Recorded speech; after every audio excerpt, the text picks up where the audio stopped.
Captain Forest here, and in today's video I'm going to be going over both these combatants to see who would win more often than not in an inverse situation. Superboy Prime versus Cosmic Armor Superman. Now if you guys are new to my channel, please leave a like, comment down below and subscribe for further content. Also shouts to HQ Squad, massive shouts to the team. They are a huge driving factor and the driving force in my videos, so massive shout outs to the team. Now this matchup is pretty special. I'm going to go ahead and give my interpretation, my insight on who I think wins more often than not in an inverse situation, and I will give a detailed analysis on who I think wins more often than not in this scenario. So I'm going to go ahead, cover Superboy Prime for the new viewers, and then once I've covered Superboy Prime, I will also cover a little bit about Cosmic Armor Superman, and then I'm going to go ahead and chop it up from there. Superboy Prime is a powerful Kryptonian with amazing powers and abilities. Speaking of abilities, let's dive into his feats over the years. Superboy Prime is easily a team buster. He was able to go up against the JSA, Teen Titans and Doom Patrol, and he literally destroys them and lays waste to them. And the hilarious part about this fight was he was literally killing them by accident. He didn't mean to, and he was accidentally just flexing his powers and just ripping the team apart. And Superboy Prime even says that he wasn't trying when he fought against these teams as well. We also see Superboy Prime scrap with the Green Lantern Corps, and he was able to destroy a lot of them, and he was able to bully a lot of the Lantern teams with relative ease. Another impressive feat that comes to mind was the time Superboy pulled up on ion-amped Sodom Yacht and literally beat the living dog crap out of him. This is impressive because, as we know, the emotional spectrums are pretty powerful, so that's easily a creation level feat for Superboy Prime right there and there. Superboy was able to fight off and go up against multiple superheroes and guardians at the same time and survived a guardians exploding in his face, which is absolutely insane. He literally survives this explosion, which is pretty cool. We also see Superboy Prime go up against and fight post-crisis and Golden Age Superman and physically hurt them. Superboy was able to clap back and launch the Flash family that were trying to test his gangster. Another feat that also comes to mind was the time when Superboy was able to rip apart the Anti-Monitor and literally just flew inside of him, ripped him apart.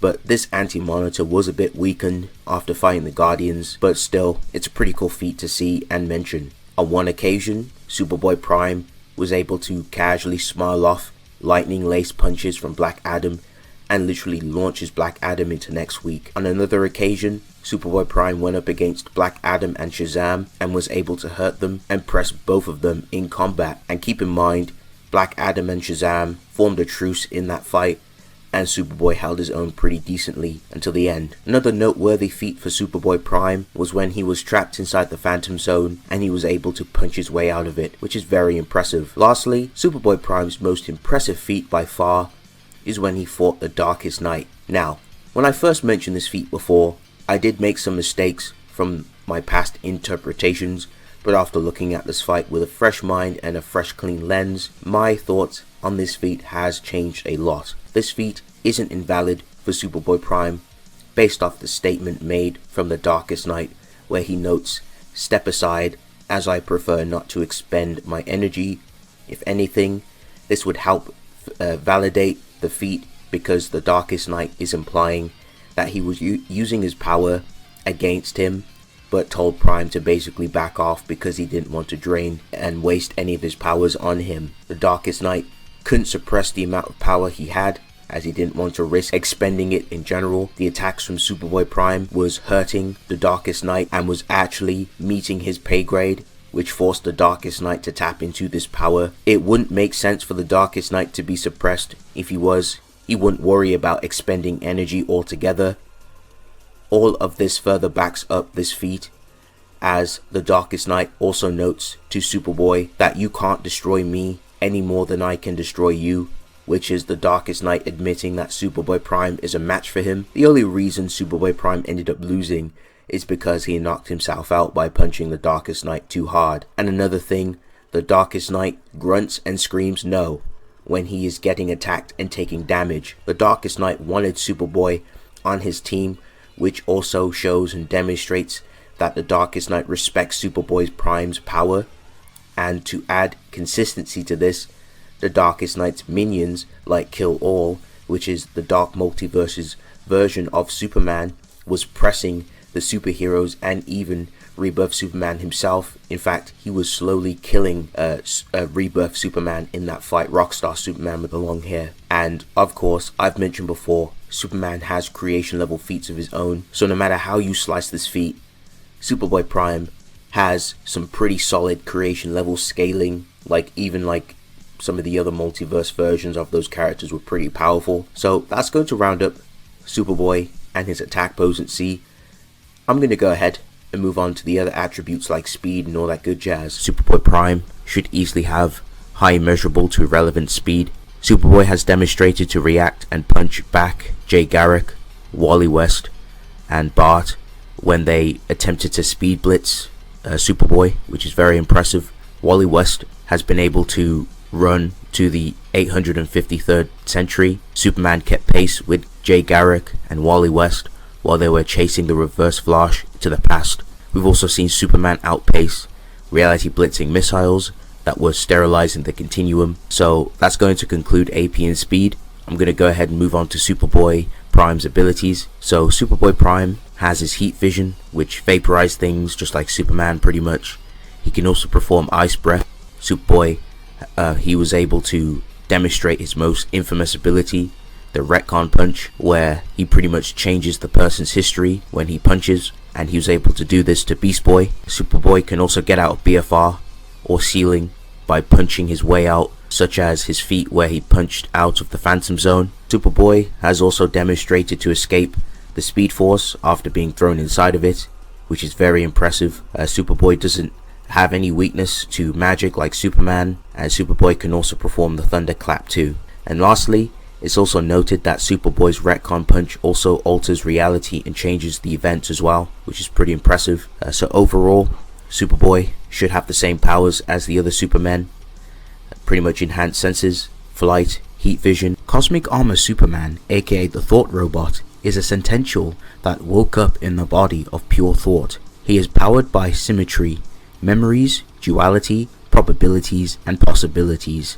A doomsday machine engineered by the monitors to defend against the ultimate evil, capable of adapting instantly to counter any future threat. A sentinel suit designed for a single purpose, to protect all existence against the ultimate enemy. He was built with the intent of killing Mandrak, who was stated to be capable of unmaking all of existence. Cosmic Armor Superman feels the narrative progressing around him. He can hear the reader's breathing and feel the reader grabbing the pages off the comic. This dude can tell with absolute certainty what his purpose in life is.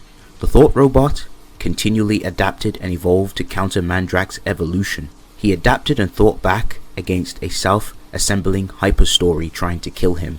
He possesses Superman's heat vision on a much greater scale. Cosmic Armor Superman essentially has Type 11 large size, which means his size cannot be reached by progressively stacking infinities on top of each other. The existence of Cosmic Armor Superman is beyond dimensional. He has Type 2 beyond dimensional existence, to be precise. Entities who trivialize not only the existence of space and time, but any additional extensions which may exist or potentially exist in the context of their setting, standing in a state that is inaccessible to any form or application of those two concepts, regardless of complexity or size, normally being beyond the basis upon which such greater levels would be defined in the first place. Okay, so that's going to round up both these combatants. I'm going to go ahead and give my thoughts on who I think wins more often than not in a inverse situation. Now, in terms of AP, it's pretty interesting. It depends on what route you go about certain scaling. You know, you could argue Superboy Prime potentially having AP, or you could argue against it. You could argue Cosmic Armor Superman having more AP. I really don't think it's a huge matter, but I will express some scaling. I'll express some reasonings more in depth on why I have Cosmic Armor Superman above Superboy Prime in the AP department. I will explain. So one of the reasons why I have Cosmic Armor Superman above Superboy Prime in the AP department is because Cosmic Armor Superman fought a full-powered Mandrak, and we know Mandrak fought Neon and Quench when they were amped by the World Forge. The very same thing that amped Wonder Woman to fight the Darkest Night. Granted, Wonder Woman was amped by Antichrist energy as well, by Neon and Quench, and they both had gotten a bigger amp from the World Forge, and Mandrak was arguably weaker too against them. Even then, they even said they can't actually do anything or fight against Mandrak, they could only turn him good. And even though Wonder Woman was still weaker against the Darkest Night when she was in her golden form, she basically only had the World Forge amp at the time, she was at least still able to pull up a fight,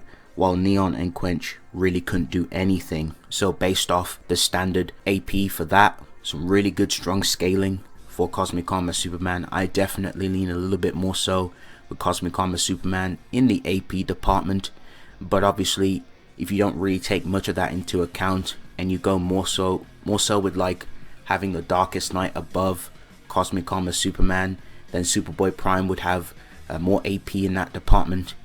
AP would basically be the awarding factor for Superboy Prime. Now speed, I don't think speed's going to be really an issue, but I will break it down as I go into this fight. So of course, Superboy Prime, pretty much in character, he likes to use heat vision, he likes to punch things very, very hard. That's just his default win con, you know, he likes to do that in character. The problems I have with Superboy Prime in this factor, I don't think anything that Superboy Prime brings to the table is really going to amount to anything, and I will go into detail as to why. Cosmic Armor Superman has some pretty interesting, unique things when he comes to the table packing. He has Type 11 large size, and Cosmic Armor Superman also has Beyond Dimensional Existence Type 2. So that essentially means that his body, his existence, doesn't operate based off normal dimensional structure. So he doesn't operate the same as, for example, a normal mortal human. Like, he's just vastly fundamental in terms of his existence, and he doesn't operate by the same rules of dimensionality. And because of his Type 11 large size, this dude is absolutely huge, and he can't be reached just by stacking, you know, like infinities on top of each other. You'll never reach Cosmic Armor Superman. You need to have more of a far fundamental reach in order to hit something, and because of those factors, Superboy Prime is not going to be able to even hit Cosmic Armor Superman. He's way too big, way too fundamental, and his existence doesn't operate the same. So essentially, Superboy Prime is going to be punching nothing. He's going to be punching air. He can't interact with Cosmic Armor Superman based off his fundamental existence and basically beyond dimensional existence. So because of this, Superboy Prime is not going to have any luck in hitting or even reaching Cosmic Armor Superman. And another final factor for Cosmic Armor Superman taking victory as well is the adaptation. That is why it doesn't necessarily matter per se which route you take in terms of the AP scaling. It's going to get closed off, and it's going to basically be counteracted by the adaptation, the fundamental adaptation that Cosmic Armor Superman has. He will adapt to Superboy Prime. Superboy Prime has no counter against the adaptation, and as the fight progresses, he's just going to get AP stomped, and he's just going to one-shot Superboy Prime and take him out. So more often than not, I have to give victory to Cosmic Armor Superman. He can't be hit, he can't be reached. His existence is not bound or operate the same by the laws of dimensionality. So essentially, Superboy Prime wouldn't be fighting him on the same level of existence. So he can't even hit him. And of course, the adaptation just seals the deal. So more often than not, I gotta give this to Cosmic Armor Superman. But thank you guys for watching. If you guys enjoyed this video, please leave a like, comment down below. But yes, it's been real. See you guys in the next one. Peace.